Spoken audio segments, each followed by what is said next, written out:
Hey, what's up everyone? It's me, Yemmy the Ferret here with another episode of YemmyCast. This is episode 21. We've already done 21 episodes. It's definitely been improving, I would say. We've improved the YouTube quality, and I hope that I'm improving the audio quality by standing a little bit farther back. Now, as I get closer, I know I need to start talking a little bit more softly, so I'm no longer going to be doing the fuck off kind of thing, because that really hurts your ears. I was listening to episode 20 in the car, and there was this one point where I just went really close to the mic for a second, then pulled away, and it legitimately scared me. So I'm not going to be doing that anymore unless it's for a funny joke. Anyways, how's everyone doing today? I am your host, Yemmy the Ferret here, aka Yemmy, aka wicked DJ Yemmy. As you see, I've changed the background. If you're watching this on YouTube, I've changed a little bit of the background. There's a Joker, there's a Mr. Mysterio, and there's a Banjo-Kazooie, and of course, we still have Lego Jurassic World up there. I probably will put some more stuff up there eventually, but for now, it's just that. I'm just off of about a 2-hour stream of Banjo-Kazooie on the Xbox 360. I'm going through that 100% for the hashtag Banjo for Smash. So if you want to, you can join me. We'll be live streaming it again Thursday. Monday is going to probably be Stuntman Ignition. If you care, you probably don't care. But anyways, let's get into this episode, because there was a lot of news that came out from Tuesday to now, and I think I'm just going to do a kind of like a full episode. I'm going to pick and choose a few different news articles for this one, just to kind of, get kind of an episode going here. The Nindies thing came out. There's more Borderlands information, and Sony's actually doing its own Nintendo Direct kind of thing going on. So we're definitely going to talk about those things. Also, Vampire the Masquerade Bloodlines 2. I know there's a lot of people who are fans of the original from 2004. That's also a news article today. And there's a few things on Cuphead that I want to talk about, because Nintendo has released a few things about that. So let's just jump right in with my first impressions of Sekiro Shadows Die Twice. Now, this game is a Souls-like game, so if you don't like hardcore games that obviously test your mettle a little bit, I think that this game is a little bit less in terms of difficulty.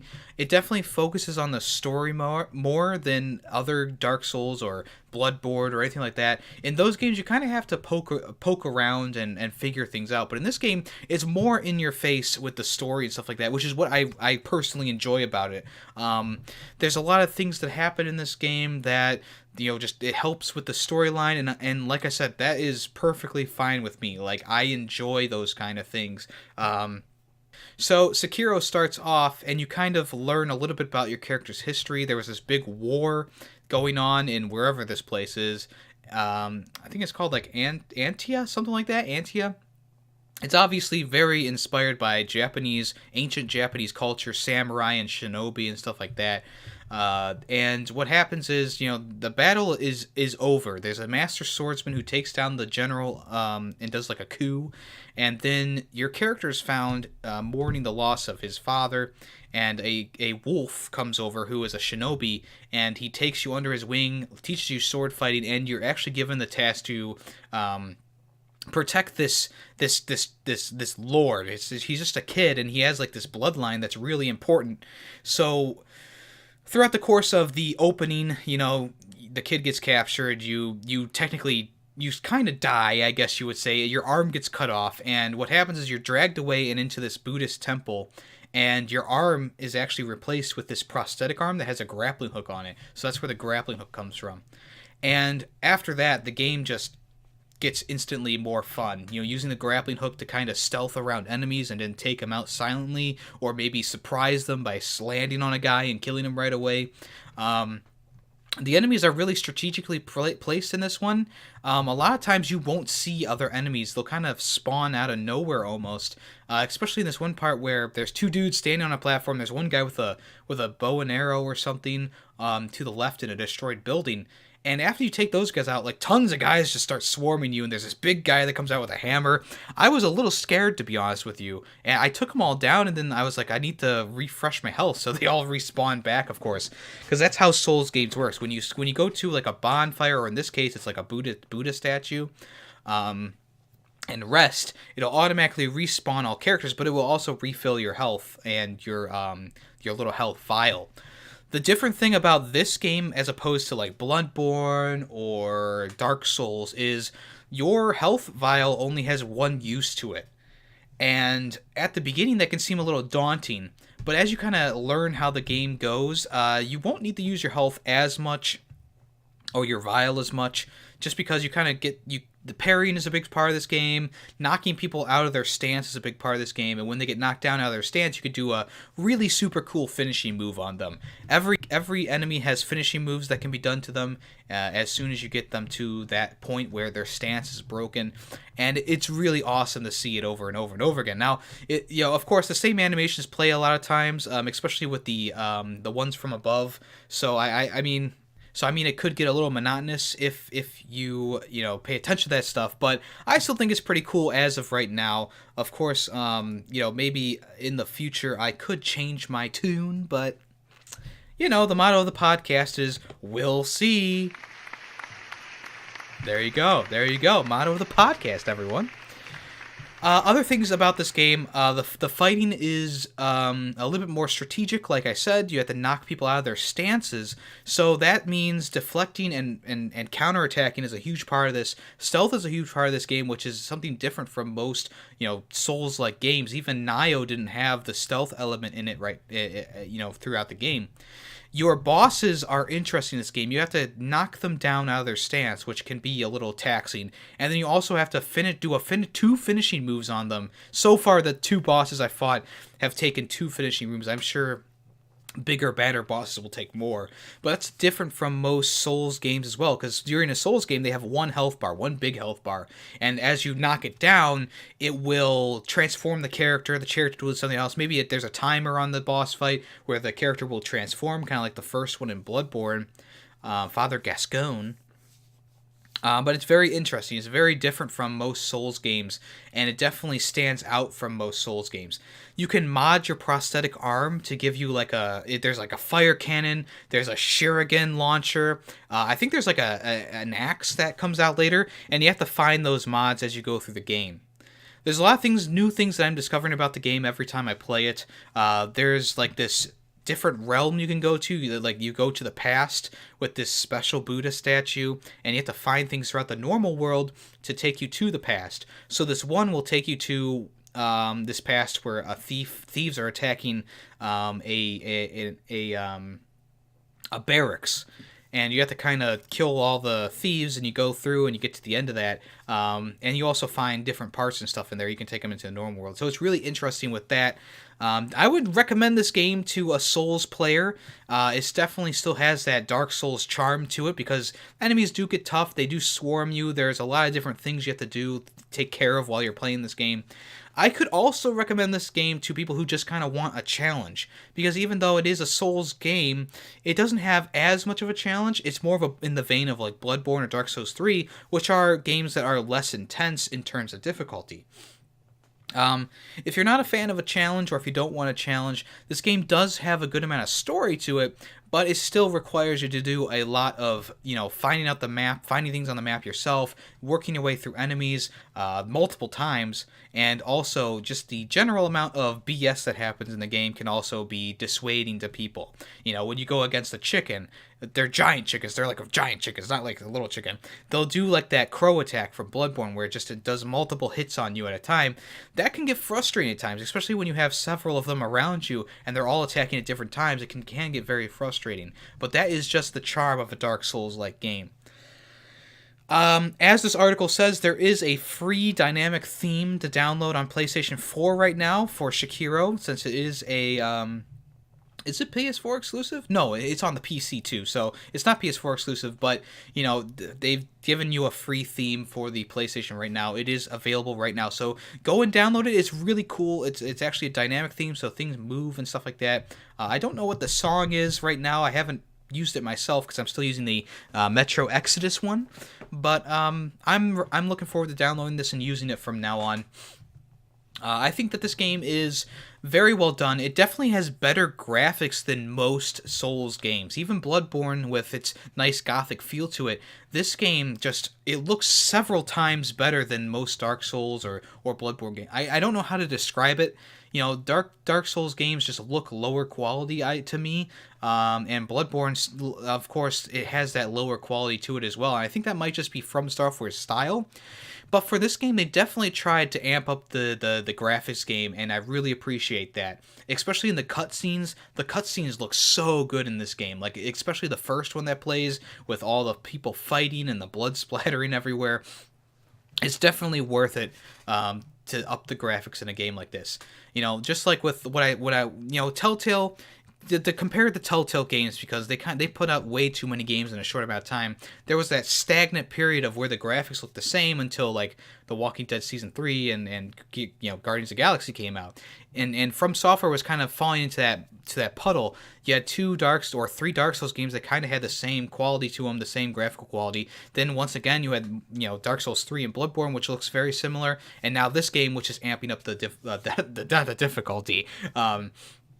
Which is amping up the graphical quality. So this game, I would recommend to people. I know this is just my first impressions, so obviously, I don't know everything about the game yet, but I would recommend it to people who like Souls-like games. And even if you don't like a Souls-like game, this one may change your tune a little bit. I said that about Bloodborne when I originally reviewed it on my old channel. But I think it's more prevalent here with this game, because it definitely is more relaxed. It's a little bit less stressful at times, and you don't have to, search a big world and fumble your way to the ending of the game. I think this one's a little bit more straightforward than most Dark Souls games. So I would definitely give this one a look-see if you're thinking about getting it. I think you need, definitely watch some reviews, watch some more videos on it, make sure it's the style of a game that you would like. But for the most part, I give it a full round of applause. There it is.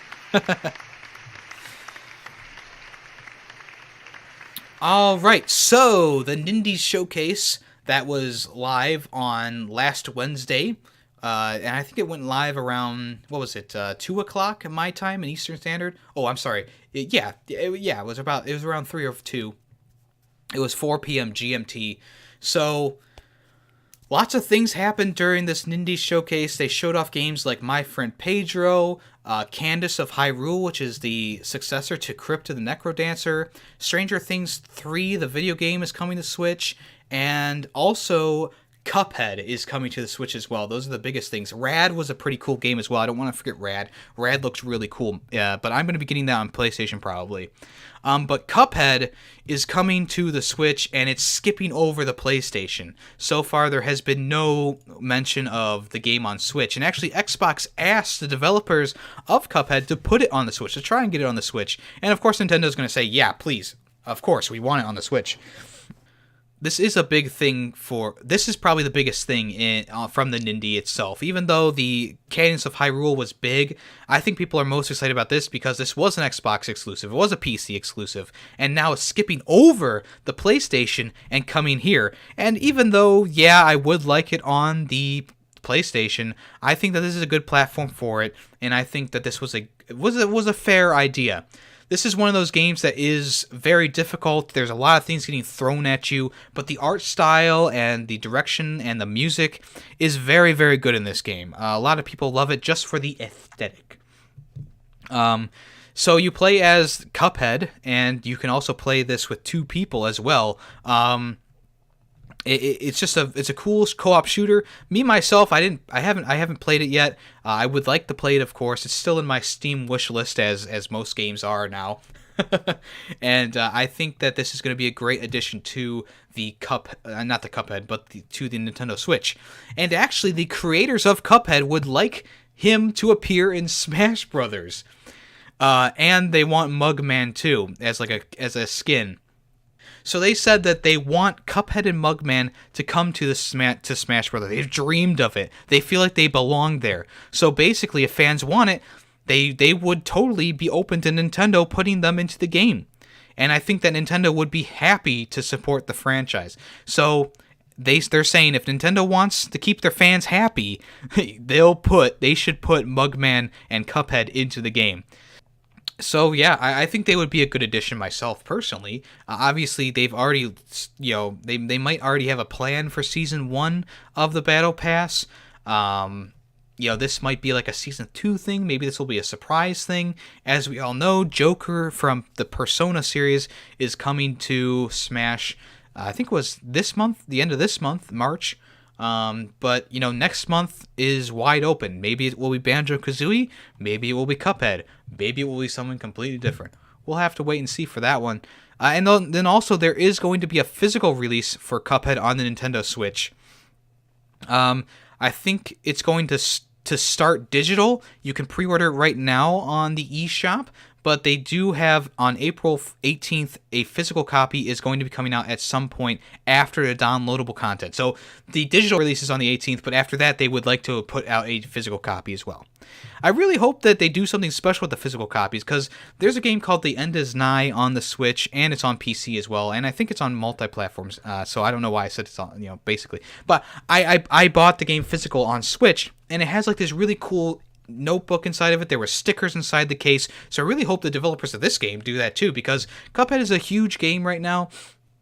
People are still playing it from last year, and I think that it would really need a really cool case to give people incentive to buy on physical. And a lot of people are still physical dependent. Me myself, I'm not huge on the physical games. Like, I'll still buy digital games, but whatever. So we have Dead Cells news. It actually surpassed 1 million sales, and the Switch version is actually leading the way in the sales. So that's pretty cool for the developers of Dead Cells. This game was number 4 on my list of best games from last year. It's definitely a great experience. The art style is amazing, and I think that releasing it multi-platform was probably the best decision they made for this game, because they got over 1 million sales on this. So they already said that they're going to be releasing like a free update for the game in the future, and we'll see, where this goes. So it's going to be huge, and that's going to be coming out after PAX East next week. And then also in more Dead Cells news, the Dead Cells character, the Beheaded, joins the battle in Brawlout. So Brawlout is like a Smash Brothers ripoff, not really ripoff, but it's a Smash Brothers like game, and they've already added I think the Guacamelee characters in there, Manuel, and then now they have, and also Yooka-Laylee is on the Switch version, and now they have Brawlout, the character. I'm sorry. And now they have Beheaded coming to Brawlout. Jesus Christ, Yemmy. So he's going to be available on all platforms: Xbox, Nintendo Switch, PS4, and Steam. So that's pretty cool. That's really cool. Also, Hyper Light Drifter, I don't know who that is. He joined the character roster as well. So this is going to come with Brawlout Update 2.0. They're going to add not only the new character, but also a new stage, and they're also going to be making every multiplayer game mode playable online and bringing a new Trials to single player. I don't know what that is.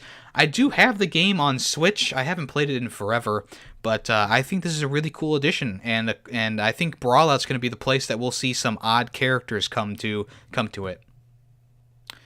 So, as I stated in a podcast a few episodes ago, SteamWorld Quest is coming out, and they're going to do a physical edition that's going to arrive later than the digital edition. So, same thing kind of with Cuphead.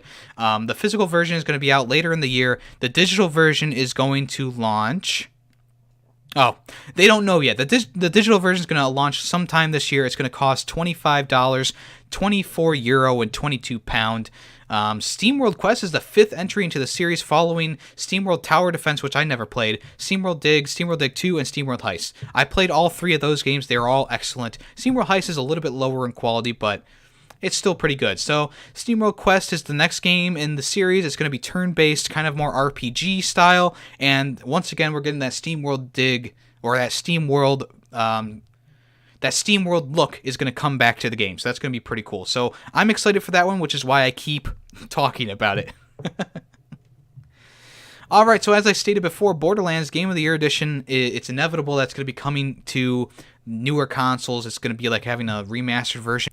So this is kind of confirmed because there's been a new ESRB rating for the game outside of Taiwan. So there's been another rating for the game, so that means dang, it's probably coming. So at PAX East this year, March 28th, Gearbox is going to be talking about new things coming to, they already announced that Bulletstorm might be coming to the Switch, and now Borderlands, maybe this is what they were talking about with the Borderlands tease. Maybe Borderlands, remaster is coming to all consoles as well. Where I'm still hoping for Borderlands 3. Obviously, Borderlands 3 is what I want the most of out of all this. But once again, as the motto of the podcast, we shall see. Hey, Mr. Predicto. Oh, yes, we're bringing him back. Is Borderlands 1 going to be on all systems? Definitely yes. Definitely yes. All right, Mr. Predicto hasn't steered me wrong so far, so I'm inclined to believe him. All right, so Sony has revealed that they're going to be launching the new State of Play series, which is going to be a live broadcast covering all PS4 announcements. So they're skipping E3 once again. Well, not once again, but this year. And I think that they're going to stay away from E3, to be honest with you. So, as the article states, no E3, no problem. Sony, Jesus Christ. So, as the article states, no E3, no problem. Sony is going to be announcing this live stream is going to be on the 25th of March. The first one's going to be the 25th of March, so that's not too far away. It's going to air at 1400 Pacific time and 2100 UK time. Why are we doing military time here, boys? Come on. So this is going to be named State of Play, which is kind of like the Nintendo Directs and also kind of like the Inside Xbox episodes. So the first one's going to be giving you updates and announcements from the world of PlayStation. The first episode will be showcasing PS4 and PSVR software, including new trailers, new games, and new gameplay footage. So I'm thinking that they're going to show off some more Days Gone gameplay with this, because it is right around the corner in April, and I'm pretty sure they're going to be announcing some new indie games probably, or maybe like a new free game on the PlayStation, which will be PlayStation exclusive. We'll see. We're not expecting PlayStation 5 announcements, but it's not out of the realm of possibility. So this is one of the last things I wanted to talk about today. Life is Strange 2 is going to be drawn out all the way to December 2019. Square Enix seems to be going down the telltale road of things by really drawing out these games. Like, Episode 3 is coming out the 9th of May, which is 2 months from now. Episode 4 is going to be coming out the 22nd of August. And then Episode 5 is going all the way to December. This is really strange to me. I feel like this game in particular is just a letdown in all different ways. I've been watching people play the game on Twitch and YouTube, and I have no interest in this game. It seems to be lazily written. Obviously, the connection with Captain Spirit was done in Episode 2, so it's like that's already gone. I just don't care about this game right now, and for whatever reason, they're drawing it out like this. Doesn't seem right to me. Doesn't seem right at all. I think they need to rethink this and start putting the episodes out a little bit faster. I think that the game has been announced that it's been mostly done, so what's the matter? What's the matter with you, Life is Strange? And then finally today, Vampire the Masquerade Bloodlines 2 has been announced for PS4, and it's going to come Q1 of 2020. The trailer's pretty intense, a lot of action in the trailer, a lot of obviously scripted scenes, cinematic scenes. So people who are fans of the 2004 release, this was a long time ago that this game was originally released, Bloodlines 1, the original one. This is the sequel to it. It's going to be coming on PC, PS4. I'm not sure about Xbox. It doesn't say in this article. But this is what people have been waiting for a long time. I know there's a lot of fans of Vampire the Masquerade 1, including a friend that I used to know. He was a huge fan of this game, so he's probably really excited right now. But there's like this little infinity symbol for Bloodline, so I'm wondering if that's going to play into the game at all. Obviously, there were quick cuts and stuff like that for the trailer, so we're not sure wholly about the story. But obviously, you're a vampire, and you're sucking blood, and you're drinking blood out of wine glasses. So, this has been highly anticipated, and it's going to be coming 2020. So, if you want to, check out the trailer now on their YouTube channel. It doesn't have a rating yet. I'm guessing it's going to be M.